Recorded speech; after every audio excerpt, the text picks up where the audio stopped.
ఇప్పుడు రాజీనామా చేయాల్సింది రేవంత్ రెడ్డి.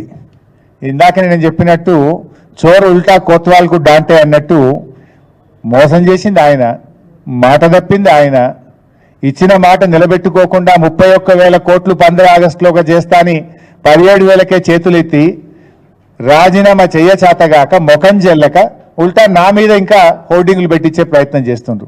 మరి ఆయన మీద కూడా రాజీనామా చేయమని హోర్డింగ్లు వచ్చినాయి హైదరాబాద్లో. ఇలా ఆయన కూడా రైతులను మోసం చేసిన రేవంత్ రెడ్డి రాజీనామా చేయమని హైదరాబాద్లో చాలా హోర్డింగ్లు వచ్చినాయి, పోస్టర్లు పడ్డాయి. మరి ఆయన చేయమనండి, నీతి నిజాయితీ ఉంటే చేయమనండి.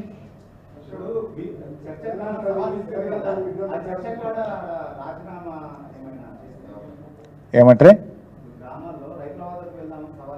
తప్పకుండా ఈ ప్రభుత్వం యొక్క ఫెయిల్యూర్ని ఎండగడతాం, ఈ ముఖ్యమంత్రి గారు దాకోర్తనాన్ని ఎండగడతాం, ముఖ్యమంత్రి గారు మాట తిప్పిన తీరును ఎండగడతాం, ప్రజల్లోకి వెళ్ళి అన్ని వివరంగా చెప్తాం. పైసా